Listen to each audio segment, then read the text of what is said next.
Friends, ನಮ್ಮ ದೇಶದಲ್ಲಿ ಹಿಂದೂ ಧಾರ್ಮಿಕ ಉತ್ಸವವಾಗಿರುವಂತಹ ಕುಂಭಮೇಳವು ಪ್ರಯಾಗ್ರಾಜ್ನ ತ್ರಿವೇಣಿ ಸಂಗಮದಲ್ಲಿ ನಡೆಯುತ್ತಾ ಇದೆ.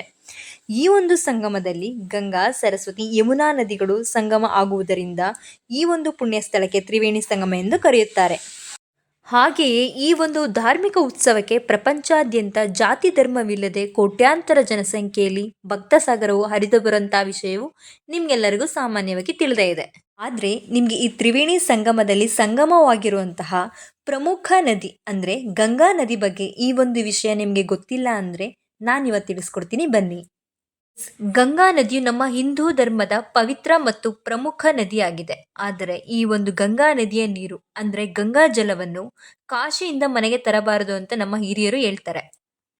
ಕಾರಣ ಏನಂದ್ರೆ ಕಾಶಿ ಹರಿಶ್ಚಂದ್ರ ಮತ್ತು ಮಣಿಕರ್ಣಿಕಾ ಘಾಟ್ನಲ್ಲಿ ದಿನದ 24 ಗಂಟೆಯು ಅಂತ್ಯ ಸಂಸ್ಕಾರ ನಡೆಯುತ್ತಲೇ ಇರುವುದರಿಂದ ಅವುಗಳ ಬೂದಿ ಅಸ್ಥಿ ಗಂಗಾ ನದಿ ಸೇರುವುದರಿಂದ ಗಂಗಾ ಜಲವನ್ನು ಮನೆಗೆ ತೆಗೆದುಕೊಂಡು ಹೋಗಬಾರದು ಅಂತ ಹೇಳ್ತಾರೆ. ಹಾಗೆಯೇ ಆ ನೀರಿನಲ್ಲಿ ದಹನವಾದವರ ಬೂದಿ ಇರುವುದರಿಂದ ಅದನ್ನು ಮನೆಗೆ ತೆಗೆದುಕೊಂಡು ಹೋದರೆ ಮರಣ ಮತ್ತು ಪುನರ್ಜನ್ಮದ ಚಕ್ರವನ್ನು ಅಡ್ಡಿಪಡಿಸಿದಂತೆ ಮತ್ತು ಆತ್ಮಕ್ಕೆ ಮೋಕ್ಷ ಸಿಗುವುದಿಲ್ಲ ಎಂದು ಒಂದು ನಂಬಿಕೆ ಇದೆ. ಆದ್ದರಿಂದ ಹರಿದ್ವಾರದಿಂದ ಗಂಗಾ ಜಲವನ್ನು ಮನೆಗೆ ತೆಗೆದುಕೊಂಡು ಹೋಗುವುದು ಉತ್ತಮ ಎಂದು ಹೇಳುತ್ತಾರೆ. ಹಾಗಾದರೆ ಫ್ರೆಂಡ್ಸ್, ಈ ವಿಷಯ ನಿಮಗೆ ಇಷ್ಟ ಆಯಿತು ಅನ್ಕೋತೀನಿ. ಹಾಗಾದರೆ ಲೈಕ್ ಮಾಡಿ, ಕಮೆಂಟ್ ಮಾಡಿ, ಶೇರ್ ಮಾಡಿ, ಫಾಲೋ ಮಾಡೋದು ಮಾತ್ರ ಮರಿಬೇಡಿ.